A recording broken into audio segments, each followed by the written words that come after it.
Welcome to Catalyst Conversations, the podcast where we spark powerful change in women's wealth.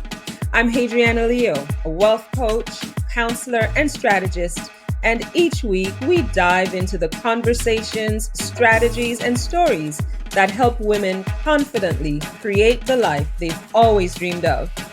So grab your favorite bevy, settle in, and let's get started on transforming your relationship with money. This is Catalyst Conversations, igniting change in women's wealth. Let's spark the conversation.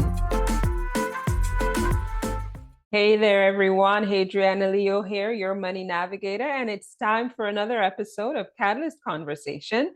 And this is my 2 cents. Well, I have seen some bad behavior in the news, and that has really kind of ticked me off because the kind of bad behavior I'm seeing is that perfect combination of when wealth meets power. Oh my goodness, doesn't that just grate on me? Listen, I can't stand when the default seems to be the person who has the money is the person who wields the power, because as we can see, the people in power these days might have money, but they don't seem to have a lot of sense. And the whole world is being impacted by this great stupidity. And worse yet, they bring their friends along who also have a few screws loose, and they create a big mess. It's like being on the playground and watching the two bullies go at it. They're friends when it's convenient, but inevitably it's all going to fall apart. And yes, it does. And yeah, we all get to pay the price. Listen, I am just over the whole wealth and power dynamic, because time and time again, and I don't know what it's going to take for us to learn, the person who happens to have the money is not necessarily by default the person who has the best outcomes at heart for all of us. In fact, we've seen this and we keep seeing it. Wealth does not equal compassion. Wealth, or I should say, money, a lot of it, a ton of it, does not mean that you're actually smart. Wealth, a ton of money, does not actually mean that you have any sense.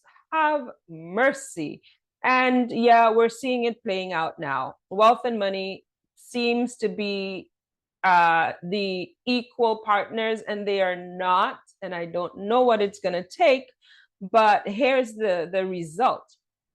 As we sit here and we realize that the wealthy seem to have the power, we sit there feeling kind of powerless. We sit there and we're feeling like we're not being seen, we're not being acknowledged, and the dreams, the goals, the visions we have are not moving forward because we don't seem to have the financial resources to move it along. Well, I'm here to tell you, wealth does not equal power. Wealth does not mean that you're the one that's going to be the best, or the world's answer to every problem. Don't get me wrong, I know that with an abundance of financial resources, you are able to amplify your reach. You're able to get more done. But there is another part to that. When you're wealthy or when you have money, it just amplifies what's already there. Money doesn't change people. It just shows you what's been there the whole time, but now it's being displayed on a grander scale. More people can see it, or more people are made aware of it. So if, for example, a greedy person becomes wealthy, they're just going to be greedier. If a bully becomes wealthy, the bully is just going to bully on a larger scale. If a compassionate person gets an abundance of financial resources, they're just going to be that much more passionate. If good gets money, it gets gooder. If bad gets money, it just gets badder, worse. So it's kind of a slippery slope. When we look at where wealth sits, we have to, before giving it power, before giving it control, we kind of have to ask ourselves, is that wealth sitting in a space that wants good? Is that wealth sitting in the hands of a person or an entity that's actually out to do good and not just for themselves, but for those around? Is that wealth kind of sitting in a vision and a dream and a goal that's actually going to move people forward, themselves and others as well? So it's kind of that seeing it exemplified so horribly and so distinctly in the media and on such a large scale, we realize that, okay, what are we supposed to do? Most of us, I mean, the 90% of the rest of the world's population, we don't have that kind of wealth. We don't have access to that kind of power. Does that mean we're powerless? Does that mean we have no impact? Does that mean we cannot create change? Well, as frustrating as it is to watch the news, and as ridiculous as it's playing out in across all our screens, I'm here to say that you are not powerless. You do have the power, the resources, and the skills to create positive change in your world.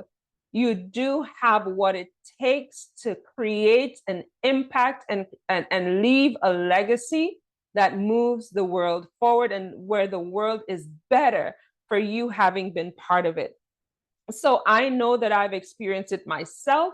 I know that I have experienced it with the clients that I've interacted with, even with just meeting awesome people in my day-to-day life experiences, because wealth and power has so much more to do with than just the zeros before the decimal. I want you to consider how you can intentionally use your impact, your influence to wield power in positive ways. So let's define wealth. Let's define power beyond wealth. Let's define our impact beyond how much money happens to be sitting in our accounts. Because here's the truth: if you're only depending on money to be the factor that determines your character, your power, your impact, and legacy, you're going to be stuck in a trap. You're going to be stuck in a space where if you have no money, nothing gets done. And if money is your only instrument, money is your only tool for getting things done, then what happens when there's someone who has more money than you? Or what happens when your financial situation perhaps changes? Does that mean suddenly you have no impact, or you have less, or none at all? No, we have to get free ourselves from that trap and realize that we do have the power to create change positively in all spheres, everywhere we are, whatever we happen to be doing. So in redefining power outside of wealth, we can own a few things. One, own your clarity. Understand that your vision has the power that really will get you going. It's Michael Beckwith who said in his book that pain pushes until vision pulls. Now, I probably botched that quote, but the essence of the thought is in there. We can either be propelled by pain, which is going to push us, and probably in pushing us, take us to places we don't want to be. It will create action, but not the ideal circumstance. Or we can really clarify and refine our vision and allow us to pull ourselves to it. So we're not the one doing the motion. We're not the one exerting the force. If we can clarify and refine that vision, we will be pulled to it, and the effort will be nominal, just ridiculously small, because of the power that is inherent in that vision. So take some time and understand the truth of your vision. What is that dream? What is that goal? What have you been called to? What is that purpose that keeps drawing you to it, to itself, that you might be resisting, but it's a natural way. It's a natural way that you're going to be giving to the world, impacting the world, creating change in the world.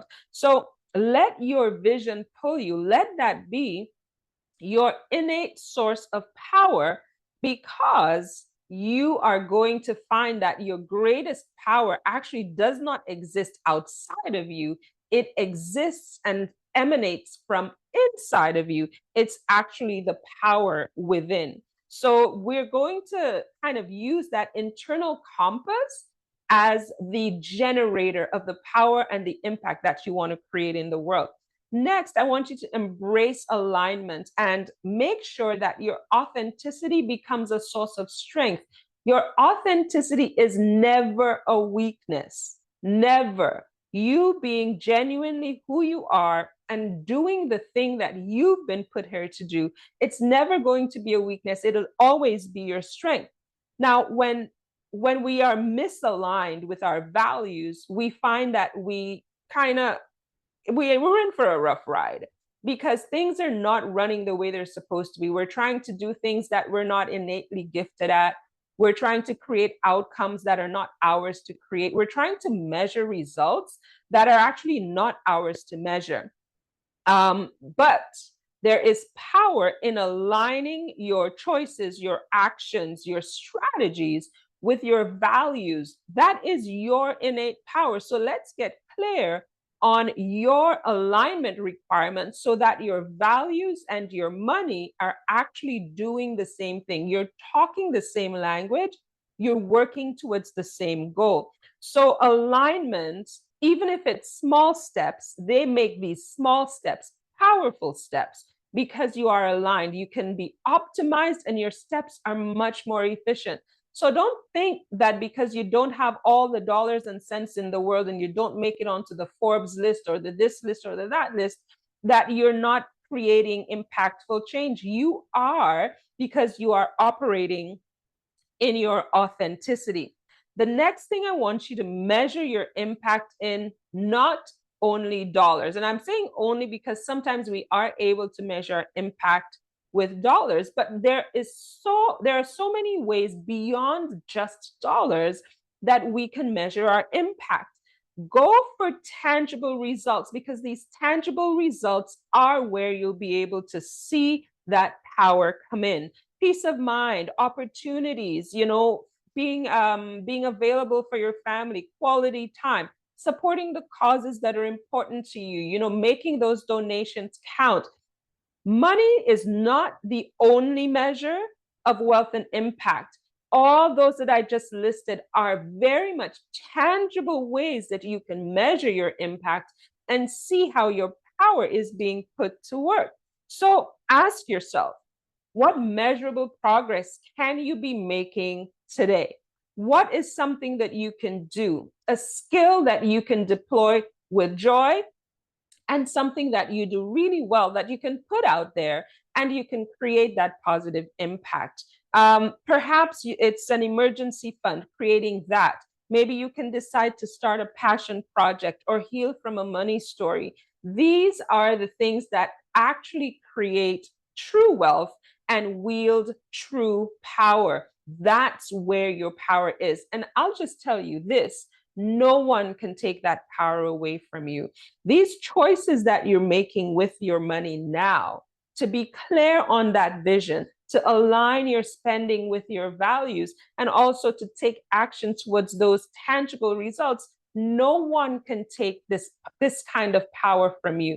They might take your money away, and Lord knows they've tried one way or another. The economy or our own our personal circumstances may take the dollars and cents away, but our capacity to impact the world positively, that power sits inside of you and no one can take it away. And finally, embracing the journey that is becoming who you are meant to be, that is full. It is overflowing with personal power. That is your power, your ability to evolve, to become, to be flexible, to respond instead of reacting. Wealth is that journey. Your life is that journey. It's continuously learning, it's continuously adapting and expanding. It's a beautiful experience when we have that. And I know that we don't see many examples of it. So where have you resisted change in your finances? Where have you been like, oh, I don't want to do this, I don't want to do that? Where have you perhaps been a bit closed-minded? What small steps can you take that will help you embrace the next stage of wealth for you? What can you do that can help you move from where you are to that next place where you want to go, that takes you that much closer to achieving your goals? You don't need to have billions of dollars. In fact, I I think we have made popular the idea of wealth being a horrible thing, because we've seen too many examples of wealthy people just playing the fool. They are idiots for the most part. And so many of us are saying, you know what, I don't want wealth, because, the examples we've seen are the people with the money are the criminals, the ones that are wheeling and dealing and doing immoral things or illegal things. And then we see the people who have the money, they're the ones who are oppressing. They're the ones who are doing horrible things to other people. They're the ones who are maintaining the status quo and moving the needle in the wrong direction. That's what has been popular. But I'm here to tell you that wealth, true wealth, wealth that is on purpose, is quiet.